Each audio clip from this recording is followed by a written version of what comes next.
Coming up this week on this channel, I've got a special 3-part miniseries here at DROPWORKS Distillery. For those of you outside the UK, this is a British rum distillery.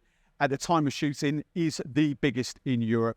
So the 3 videos that I'm going to kind of, like with the help of Lewis, Vicky's here as well, Sean's here today, we're going to kind of take you behind the scenes and also debunk some stuff for you. So the first video, coming up in this video, we're going to be talking about DROPWORKS, how it started, how it's evolved. It's 3 months since my last visit and already things have changed. It's 50 odd barrels behind the camera there, already filled in 3 months. So that's insane. So we're going to take you on that little part of the journey. In video 2, we're going to be talking about some of the terminology that Lewis uses in his videos. Okay, I've got a loose understanding of what he's talking about, but I understand a lot of you won't. So I'm going to grill him about what the hell a mark is. What's a mark? Thunder, muck, low wines, high wines, double retorts, column stills, all that sort of things. We're going to debunk it all so you've got a sort of a better understanding of how rum is made. And then in the third video, we're going to get Lewis to tell us about these rums. It started off as 3 rums. There's already a 4th rum in the bottle. There's a 5th rum on its way. And knowing him, there's going to be another couple of rums by the end of the year. But we're going to give you a guided tour of what you can kind of expect from these bottles and kind of, you know, which ones you might prefer. So join us this week. But in this video, coming up, we're going to be talking about how DROPWORKS has evolved over the last sort of 3 months. What do you want to know, Steve? What do I want to know? So just to set the scene, this is 3 months, roughly 3 months and a week since I last came down here, or came up, I should say, up the A1. And things have changed dramatically so far. You walk in and there's nearly 50 barrels in front of you that have been filled. And he still turns around and tells me we're not even at sort of half capacity yet. So 3 months, like bearing in mind the day I came was apparently, according to you, day 2 after you started distilling. It was. So, mate, yeah. Look, what's changed in the business? How have you grown? Are you hitting your targets? What hurdles, how's things going generally with DROPWORKS? There's some massive questions there, lots of change. Let's debunk them. Yeah, well, the thing is, you think you're going to do something, and then, you learn something, and that changes, and you've got to keep changing course slightly to make sure that you actually remain on course. So how many times have you changed course? How many times a day do you change course? The thing I'm learning so much about the stills, so much about the distillery we've built. We built it with things in mind. We were expecting certain flavour profiles to be produced, but inevitably there's biology involved here. There's bacteria, there's yeast doing crazy things, there's our water that's unique to this location. And there's so many variables that you're learning as you go and dialing things in. Oh. So even the lightest marks that we produce on the column, they're not that light. They're still full of flavour. I mean, you tasted them this morning. And like that was news to me because I'm like, well, I've tasted rums off a 4-plate column and they can be quite light. And I taste something off an 8-plate column with a defragmator at the top and it's like, oh, there's loads of flavour. By the way, I'm just going to cut in here now. What we're going to do, so just so you understand, I'm going to actually turn this into 3 videos and I'm going to get, because he's talking geek speak at the moment. So we're going to debunk what defragnators, what marks, what, low wines and high wines in. That one, I'm going to get that. Might get Sean in for that as well in the second video. But, it's, he's talking to the 5%. I want to talk to the 95%. So, well, carry on. Where were you? I want to talk to the 95%. I want to talk to everybody because... yeah, sorry. So, but basically, like I'm expecting really delicate flavors from the way we're producing. Relatively short fermentation time. Our yeast providers told us this will be relatively neutral. When we put it through our column, wow, loads of flavor. I'm like, it just blows my mind. So we're having to then think, how do we use this? What barrels do we put it down in?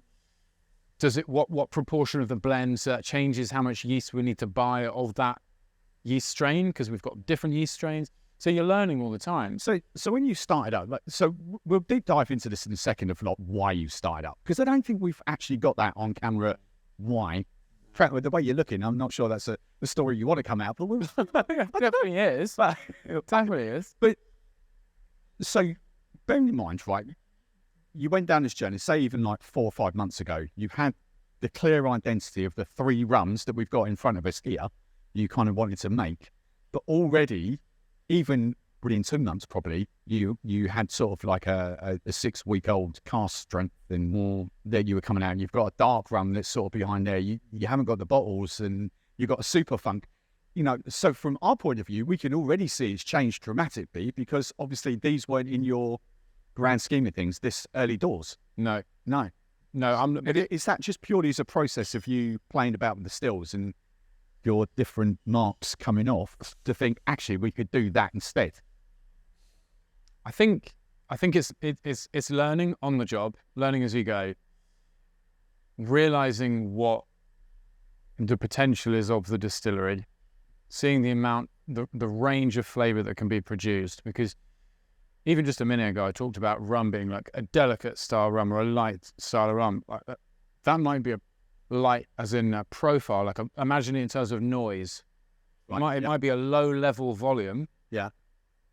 But it doesn't tell you whether it's classical music or whether it's grunge or drum and bass or what. And so the flavors that we're producing are totally unique, regardless of whether they're light, heavy, you know, or anything. That's a great way to classify rums. This rum's classic FM. This one is like one extra. Yeah. And I've realized that I was hoping for classic FM, and we produced Nirvana's music or something, you know, something like, whoa. So we've got to bottle some of that. And that's what super funk is. Right. Super funk is not something we're going to release. We don't even have a bottle for it, but it's so good. It feels silly to not allow people to drink it. So we're going to have it here. Yeah. We've literally spoken to our designers. They're just going to give us a sticky label to put across the front that just says super funk, like in high vis, like warning. Right. So we're going to release that just here because we don't have a bottle. So we'll explain that in the next video. So, okay, so let's go back to the beginning. Whenever the beginning was, yeah. When did the whole concept of DROPWORKS? This is tea, by the way. Never going to believe us. Never going to believe us, but it is tea. Look, you can see that in the close up. So hot, tea. So hot. So how did the concept of DROPWORKS begin? And what was the original name? Because it was their original name. There was. Yeah. It was. Do you want to know it? Go on. Well, the company's registered as the Modern Rum Company. Okay. We wanted British in there as well. We wanted the Modern British Rum Company, but we couldn't trademark British. You couldn't own British. Like British Airways can, because they've been around for long enough and they are sort of recognised by their industry as a leader that Britain would be proud to have its name put to, so to speak. But you can't just say, oh, by the way, we're called British Rum. You can't just do that. So we had to remove that, and we stuck with Modern Rum. But in all truth, like I'm passionate about the diversity of rum and the amount of different people that it can appeal to. People are still discovering gin, and I find that unbelievable. Yeah, I find that unbelievable. It's been 15 years of people going to master classes and talking about gin, and people are still going to gin classes thinking, wow, I didn't realize that gin was flavored vodka with juniper berries. And it's sort of like, and that's okay that they don't know those things, but it's like, that's how long it's taking. Even with how much people have been talking about gin, people are still learning about it.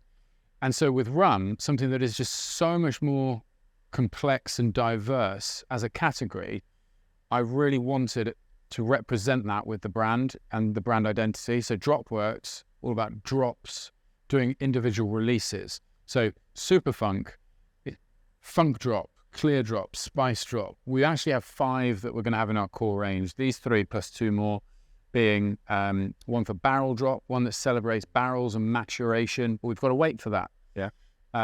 Probably in the region of 3 years. We have dark drop. Dark drop. I'm being such an idiot. Dark drop. It's right up there in the back of the bar, if you can see that. We'll show them. Yeah, it's there. But okay, so we understand this, but let's go back to why rum distillery? Why is it just a passion to get people into rum? But why? This is what, Europe's largest rum distillery, if I got that right? Yeah. It's not Europe's distillery, is it? Europe's largest rum distillery. Rum distillery. Yeah, right. Yeah, because it's a purpose-built rum distillery. Yeah. It's definitely the largest in Europe in terms of So why scale. Why do it? I never had any ambition about scale or size. Yeah. But I realized size was important in terms of being able to price point and be able to produce a certain amount of quality at a certain volume to be able to then make it accessible for people. There's no point saying, hey, we've produced this delicious, clear, unaged rum. It's 70 quid a bottle because I only make 400 bottles a year. That'd be more than that then, wouldn't it? I'd be out of business tomorrow. But there'd be no point. So we've set up, it's not huge. This is smaller than almost all Caribbean distilleries there are, but it's diverse. We've got multiple stills designed to produce different styles of rum. So you're skirting the question though. Why do it in the first place? Yeah, no, that's a good point. So the scale is an important point of answering what that is, which is to bring it to the masses. Okay. So when you're talking to the 5%, I'm sorry, 5%. I'm not really here for you right now. Yeah. I hope you enjoy the journey of what we're doing, and we're going to produce what we believe to be some of the most high quality rums imaginable, some of the most enjoyable rums. And forget better, that's subjective, and I'm not going there. But we're going to produce rums that, if we didn't do it, I think the world would lack those rums that we're going to produce. And I think that they will be delicious rums. In fact, I'm already tasting product out of cask and unaged that I think are fantastic additions to the rum market. But for me, why do it? Because I love people. And I think people deserve quality rum made at a certain scale, which means it's affordable, and they deserve to understand what rum is. Rum is a raw material coming from sugarcane that's fermented and distilled and or barrel aged, and then you have ones where there's spices potentially added. So that's why, and I'm pointing to these bottles because if you look at the front of them, that's the way we've done the design. So this is a panna. This is the machine that effectively turns your sugarcane juice into molasses. So we have molasses swirling out of it, offcuts of sugarcane floating around. So this is telling you this is all about the raw material. I just thought they were pretty pictures. So did I. So the designers explained it. Okay. This is the fermenter that we've exploded. This is all about fermentation, flavors developed in fermentation. You have yeast cells on the side, and you have CO2 bubbles coming off. And one of the reasons that this looks the way it does is because color is so important to me in terms of describing flavor. I think it doesn't speak to everybody, but it does to a certain group of people. And I think that some people will say, oh yeah, I can see what you mean when you say like yellow flavors or green flavors. That might give some indication. To me, that speaks quite a lot. So you'll notice in these CO2 bubbles, we've created almost a full spectrum of color there, like a rainbow. It's iridescent because if color represents flavor, I'm showing you there's a diverse range of flavor in here. It doesn't taste of one thing or another. It tastes of all the different bits in between, and there's complexity to it. And that is because of esterification, because of yeast doing its wonderful thing, creating these alcohols that can then bind with acids, creating flavor, esters. So this is a celebration of fermentation, and it's all encoded on the bottle. This one, I'll be quick on this one. Distillation. This is a quality product that...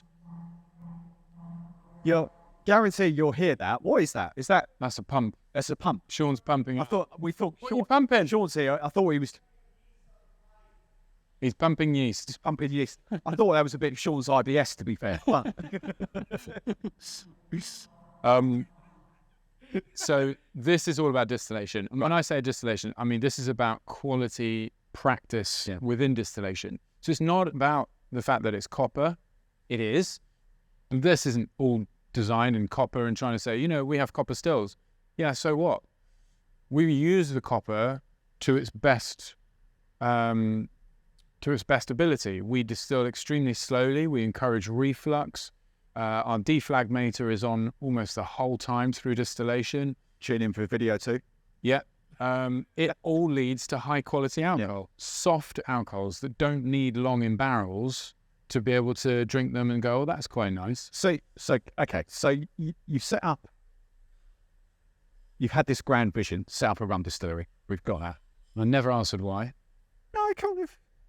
Can I have a stab at what? Go on. I said because I love people. Yeah. And I've been working in bars for a long time, and there's some great rum out there.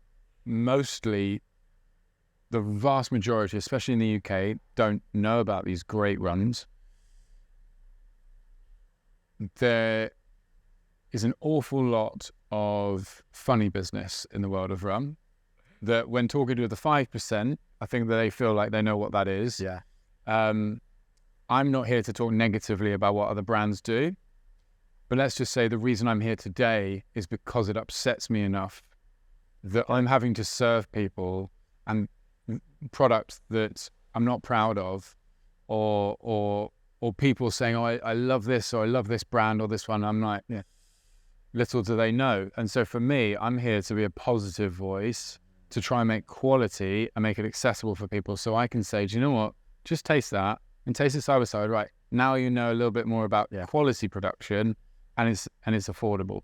So that's why we set it up. Boom. There's the opening to the video. That's that in a nutshell. Yeah. I love that. So it's not about me owning a distillery. Yeah. It's not an ego thing. I don't feel like I do own a distillery, and I don't feel like I've done anything yet, because it's great to have the liquid, but actually it's about getting out there and communicating that to people, bringing it to people. I totally, because obviously as a fellow bartender, you know, at the end of the day, that's what I am. I totally understand and appreciate that, because you will get a core audience coming in for, we won't mention names, but you can imagine some of those sweeter, spiced up rums maybe, and all that sort of stuff. And you kind of, you want, I feel in this day and age, people are all about quality. Less drinking, less, what's the word? Consuming. Yeah. There's a posh word for that. I can't think what it is. Consumption. There we go. Much posher. Yeah, much posher. But, you know, quality over quantity sort of thing. And it's, I think, especially in the British market, I'm getting good at not saying UK now, British. Good man, thank you. Yeah. There is massive scope for this. Yeah. And I think it's, I'm going to relate this because I'm Cornish, and I think a lot of people can relate to this. I'm going to relate this to the Rick Stein effect in Padstow. You know, everyone early doors in Padstow was kind of, oh, Rick Stein's here.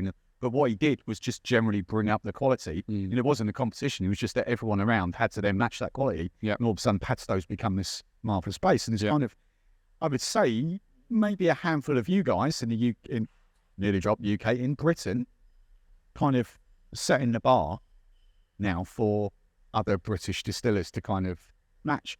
And on a worldwide scale, to be fair. Let's be honest. You know. Do you know what? You're a good friend, and I am therefore able to not play sycophant and not just agree with you, because I wouldn't be here today if it were it not for the other producers out there, for the other British rum producers doing fun and exciting things. And I don't see it as my job in any way, shape, or form to tell the other distillers what to do, or to be to try and be better than them. Yeah. I think they've carved their own place in the market, and there's more than a handful of other producers in the UK producing great quality liquid. And I believe that they will grow, they will become bigger distilleries, their name will get out there, and I love that they do that. I'm not disagreeing with what you said about Padstow and that having a knock-on effect. Yeah. The quality is all rising. It's like friendly sort of, right? Because we both know who we're talking about, and it is friendly. You know, it's not. You know, there's no crime. He's doing that or whatever. It's. But I think collectively, you just kind of, it's all growing. Yeah, growing and setting the scene. So, okay, so we've set up. We've had the vision to set up a rum distillery. Yeah. Do you want to talk about it? You've got the investors, your friends, and all that.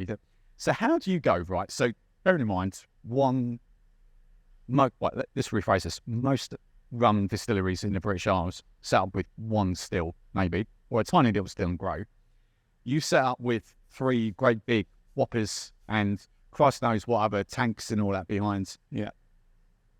Is that purely on a volume thing? So you don't think that you can, to be competitive, I think you've just said it, to be fair, but to be competitive, you need to distill at volume, and to distill at volume, you need the 3 stills. But then you've got 3, from what I gather, the 3 stills are doing different jobs. Yeah, very different jobs. And it's kind of, and this is what is new to me. Yeah. Because I'll go into another rum distillery and they've just got one still producing essentially one rum. You could dilute that to different ABVs. Mm-hmm. But the reason you've got a fifth one, an aged one, coming, is because of. So is that very much the plans early doors, was to have 3 stills, or did you go down the route, oh, we could have 1 and then do this with it, or? The plan was to have 2. 2. And I think it's a very standard view to have 2. Yeah. So although most people might set up with 1, I think that's because they're constrained by finance. If you're going to set up a Scottish whiskey distillery, legally you have to have 2 stills. Oh, really? Yeah, two copper stills. Okay. You can't set up with 1. And traditionally, 1 is for stripping the alcohol out of your fermented wash, and the other one is for then refining the spirit, twice distilled. Right, okay. So you have a wash still and a spirit still. We were setting up to do that, but for rum, which is very different to how a lot of the distilleries work across the Caribbean, as you know.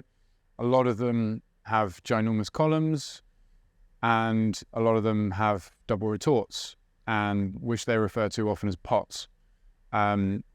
They will then either have those exclusively or blend them together, depending on the ratios and flavor profiles they want. So blending's not new to rum. Blending has been a huge part of rum for forever, really. What changed during the build was that we actually decided not to get the first still that we were going to get. We were going to get a still that would allow us to do a lot more volume. And in truth, what it was going to be, I haven't told anyone this before, but it was going to be an Armagnac still, Okay. which is a continuous still. Yeah. And it would have allowed us to strip out a lot of alcohol from our wash very quickly. But we were just a bit concerned about how much flavour it would have stripped out. And it would have meant that we would potentially have been hamstrung on the end flavour profile. So I decided not to go down that route, and I looked at what I could get for the same money. And I thought, oh, actually, I can get a good-sized pot to do the stripping runs, which is the one we have in the middle, that we call the wash still, just a simple pot. And then we also got thinking, do you know what? We were always going to have the hybrid still, and we weren't going to have a double retort because we didn't think we could have afforded it. But then it became apparent to me that it was essential for me, for the range of products that I wanted, to have the double retort as well. So we went from having a continuous still, Armagnac still, and a hybrid, to having take out the continuous Armagnac still, putting in a pot still and a double retort to create the diversity of flavour. So it became much less about volumes and more about diversity of flavour profile. And that's how we ended up with 3 stills. Wow. And that just meant I needed to raise a bit more capital, which, there's an incredible opportunity here because we're doing it at quality. So that's what I mean by it. It might look enormous. For me, I love being in this space. There's something almost powerful about the equipment because of its scale, but also I know what it's capable of in terms of the quality, and I know what comes off it. And regardless of whether you're making 200 litres, 300 litres, 3,000 litres, is high quality, and that doesn't compromise. And that all comes as well from not only from distillation techniques, but the raw materials that you're using, the yeast strains there, or the molasses, the cane. It's not cane juice, is it? It's cane honey. It's cane honey. Yeah. Cane honey. Yeah. It's all those kind of things with techniques, with this there. At the rum show a couple of weeks ago, I remember people saying to us, and pardon my language, but how the hell have you done that in 6 weeks? When we presented a 6-week-old rum, and that was 7 weeks after we'd started distilling. And I was like, it reminded me, I'm not drawing my comparison here with Picasso, okay? But there's a famous story about Picasso, and he did a drawing in about 60 seconds, and that drawing would sell for tens of thousands of pounds that he did in 60 seconds. And someone said, do you not think it's wrong to charge tens of thousands of pounds for something you did in 60 seconds? He went, it took me 60 years to learn how to do that in 60 seconds. You're paying for me, for my name on it. And Sean's experience, I'm pointing because he's over there, Sean's experience, coupled with my passion and my experience of tasting rums and knowing about the different styles of rums out there, us two coming together, extremely passionate about quality and flavour, we hit the ground running. We didn't go, oh, let's turn these on and see what they do. There's an element of experimentation that I mentioned before, but you're setting out to achieve something, and you got to get going. Yeah. And we set out knowing we needed tanks for dunder and for muck and to create vinegars, and we could do what we did in 6 weeks because we had the barrels ready for us that were specifically chosen for the types of rums that we were going to produce. I didn't know we could actually do that in 6 weeks because we had a heat wave and the barrels just went mad. It must have got. You probably won't see it. You could, maybe I might get photos and put this in, but it's sort of a tiled roof, but with plenty of sort of corrugated. Is it perspex? Corrugated perspex up there. So I'm imagining the heat that came through. I mean, it's not like a greenhouse today, let's be honest, but it's very cozy in here. Yeah, and there's humidity as well. So I'm assuming temperatures would have got up to the 30s, high 30s. Yeah, they were. We were in the 40s. 40s. Yeah. Tropical aging. It was. Tropical aging in the heart of Nottinghamshire. Do you know what makes me laugh? People talk about tropical aging as if that means something. They talk about continental aging as if that means something. Like, so, like, what does that mean to you? And like the fact that they were aging in here nearly between 20 and 40 degrees for a month. Is that continental aging? They've had a huge heat wave on the continent. Like, what are we talking about? And I get there's huge differences, and we should explain to people consuming, that are purchasing products, like there's an opportunity to explain that this was aged in the Caribbean, and that makes it different to aging it over in the continent. Yeah. But saying the continent doesn't do it justice. Or like, you know, we're in Britain. What does that mean? Yeah. We're going to be aging in tunnels underground in the future. We've got in here aging where the temperatures can rocket. What is it? Cow sheds. The cow sheds and all that you took me in before. Yeah. And I can imagine, because the way that's set up, that's going to be pretty humid in there. Yeah. It's natural highlights again. This is why I love the British rum scene, because I've got access to this to come and see you guys and see what it's just different. I can't just nip over to Jamaica or Barbados to see what's going on. This is why, you know, I'm so intrigued. But we love you because you're talking positively about it, and not just talking positively about us. We're talking positively about rum, and it's like you don't hold back, you don't hold punches, but there's quality out there, and you're seeking it, and you're going out and seeing, you know, what's exciting and what's coming up. Whereas I think for a lot of other distillers around the world, and in particular the Caribbean, there's a heritage, there's a history. I don't know anyone in the UK that's trying to say they're distilling it this way because of ancient historical references and stuff like that. People are finding their feet, and they're seeing what's interesting to them, and they're working with the equipment that they can afford or build. You know, I think for me, from what I've found, is that actually the likes of you, Sean, you know, you guys doing it, you're asking the questions of, well, it's been done this way, but why? How can we adapt it to? It's that whole why. People are starting to go, why? Yeah. It's not that it's always been done like this, but why? That's why we call ourselves the modern British rum company. Because not that other British rums weren't trying to look forwards, but for me, if you want to look backwards in rum, you're just going to find a lot of dark. And it's very important to acknowledge that. But for me in particular, I want to see what's coming next. Where are we going? You know, I've listened a lot about Barbados rum and Jamaican rum and Trinidadian and Guyanese and Spanish style and French style. It's all really important, but rum is a raw material, fermented, distilled, and or barrel aged, or you know, and then you have spiced rum coming from using the rum as a base.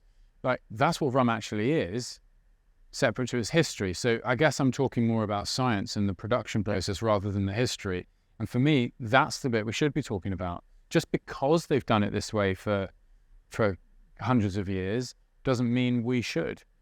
And technology's improved, equipment's improved, on our scientific research has got to levels in which we can analyze things in a far more detailed way than they ever could. It's also because of the internet, for instance, it's also easier to research because now people are documenting that. So you can, you know, like 50 years ago, unless you actually went and saw someone, it was hard to get that knowledge. So even the knowledge you seek, you can then do. Like just chatting to Sean this morning, and he's got ideas of what he's learned, but thinking, oh, how can I adapt that? And and I just get fascinated by it. In the rum world, we can get very insular, and we can start to almost do one-upmanship based on knowledge.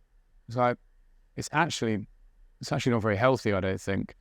What is healthy and what is exciting, I think, is to talk more positively about the flavor profiles that are being produced, the people that are emerging onto the market, the way that certain brands that were producing relatively low quality product to get it out there en masse are now upping their game. They're producing higher quality products.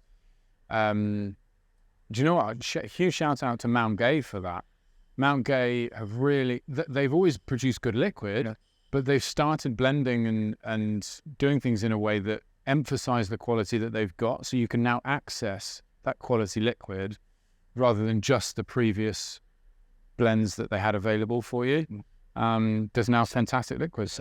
Okay, let's just bring this right forward then. So what I'm going to try and do is get another video talking about the terminology. Another video, we're going to talk about the rum specifically in the third video. But then let's bring this right round to the consumer. Okay. Now, one of your approaches that I know, to be fair, I think most of the British rum people are the same. It's like they want to get out there and get that. But, you know, so you've got this, it's almost like a tourist destination, kind of the way it's set up. You walk through the doors and you've got this. It's like, how are you? You've got your Vicky's sitting at the end of the bar here. You've got Chris pounding the streets out, and well, probably pounding the phones more than anything. But He's on holiday. He's on holiday. But how, in the grand scheme of things, without Rumfest and all, how can general public and get involved in this kind of thing? Because we've got to kind of take it to them. Yeah, we've got to inspire them. But are you doing distillery tours? Are you doing?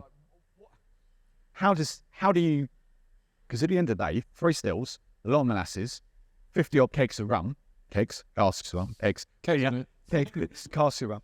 Like, that's in 3 months. So I'm assuming in 6 months, you're going to have 100 casks of rum. More than that. This was a slow start. How are you selling it? How are you getting out there?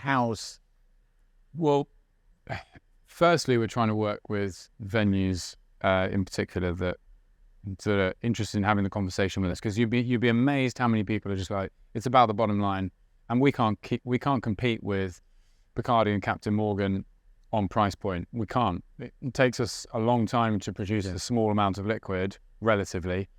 But there are people out there. There are industry. There are bartenders, bar owners, managers, barbacks that care about quality and that want to have these products available. So we're trying to seek them out to start with, to get a bit of a foothold, so that anyone listening could find it in a venue around where they live. That's the first thing.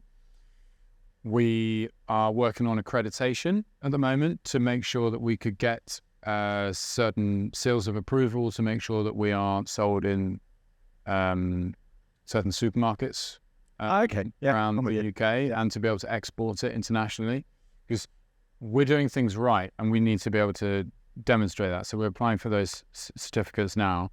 Once we have those, we'll be talking to some of the bigger supermarkets and whatnot to make it really available for people. But we're already with Master of Malt, the Whiskey Exchange, Drinks Club have it, which is all these are great things for us, because it means that almost anyone up and down the country running a venue can have access to purchasing that liquid at a trade price. And trade, you know, I come from the trade. I'm really passionate about supporting the trade. So, sorry, people listening to this that aren't in the trade, they get it cheaper. Of course, they have to, because just set up your own business with HMRC. It's fine. It'll be fine. Because we need to support these venues. A lot of them are independent venues across the UK that have gone through a very difficult time over the COVID years, and they need every bit of help they can. Staff need paying more because of inflation, products cost more, duties just gone up. So we're doing our best to keep the costs as low as possible for the trade, trying to support them. We're offering free distillery tours for anyone in the trade. Oh, really? Yeah. So if you're a bar or a mini chain, you know, just get... And you want to learn, you want to know about rum, come here. Like, tap in. It's got to get involved in that. Yeah. And I because that's what I'm saying. This is a passion piece. Yeah. This isn't about, hey, we own a distillery, we're going to make loads of money. It's not like that. We are passionate about quality production. And it just so happens that rum is where we're putting our first step forwards, our best step forwards in terms of demonstrating that, trying to create quality for people. So come and learn what that means. You know, the fact that we're jacketed stills, the fact that we've got impellers inside, move the liquid around, the fact that we run the deflag quite high so we can run it. So all of these things mean something. And when you're here walking around, smelling, tasting, you'll see what those things do, and you'll see the difference. Wow. That's why you'll see on the bar behind me, we don't just sell our product. Come and taste side by side with brands that you already know, and do the comparison, which is fine. And a lot of these brands are ones that we support. So for me, it's about getting the product out there, and we've been focusing on trying to make sure it's available for the trade, the drinks industry. But then second of all, we want people to come here, even if you're not in the trade, come here, do a tour with us. It's all available through our website. And honestly, I think it'll be some of the best pounds you ever spend in terms of learning about alcohol. Because when you come here, you're not just learning about rum. You can't really learn about rum unless you go through the definitions of what vodka actually is, understanding gin, what whiskey is, the simple definitions of brandy, tequila, all these things. You go through all of that, you see the raw materials, you taste the raw materials, and you see the development. You can then taste the fermentation, and I see how the sugars disappear and it turns sour because the yeast has eaten the sugar. And therefore it helps you understand that there shouldn't be sugar in the end result because the sugar's already been eaten. Whereas a lot of people, I've spoken to people that think rum should be sweet because it comes from sugar or sugar cane. It's like, well, wait till yeast has had its day. So, you know, you taste your way through, you smell your way through, and then you enter the bar, and we've got special pieces behind the bar as well that you can taste. So I think before we move on to the next video and do the terms and set how you distill and go through in terms and stuff like that, let's just set the vision here. Like, as I said at the start of this video, 3 months in a week, so whatever that, 13 weeks, 14 weeks after I get, you got 50 casks. Yeah, about 15. Yeah. Now, I know they're all different marks, and a lot of that will be kind of blended. We'll talk about those in the next video, but we are mid-August. Yeah. Is there a plan by Christmas of like the casking? And so, like, I'm assuming some of these are being laid down for the 3-year-old stuff and 1-year-old stuff. Yeah. But what's the grand, by the end of the year, how many casks? 200? 200 casks. Maybe. Filled, aged, just left. Ask me in a month's time and that number will have changed again. But He'll have like 7 or 8 rums by the time. Yeah. Oh, no, do you know what? We've got this ready. Yeah. But we're not releasing it. Why not? Because we haven't given these their chance to shine yet. And I know it sounds silly, but like, I'm impatient. I'm impatient, which is why I'm like, oh, let's get this out. Let's get it out. But I think it's the wrong thing to do. It's even stuff like this is what people at home might not contemplate. You know, all right, that is the same bottle in a vase. But then to have another rum, you've also got to go down the process of another label. It's not just as easy. It's just kind of... And it shifts production. Yeah. You've got to then start making... Because these are different marks that go into this. Yeah. There's 2 unique marks in here that don't go into any of those. It's crazy. So I think we'll finish this video there. I think we've discussed... This has been lovely. Yeah, it's great chatting it. Can we have a hug? I want a hug. A hug. He's come around to the hug. Come on. Where's camera in there? Ah, you could have dressed up for the thing as well. What we'll do now, I'm going to talk about distillation in the next video and debunk some of those terms that he's just talking about, marks and deflaggers and God knows what. So join us in the next video.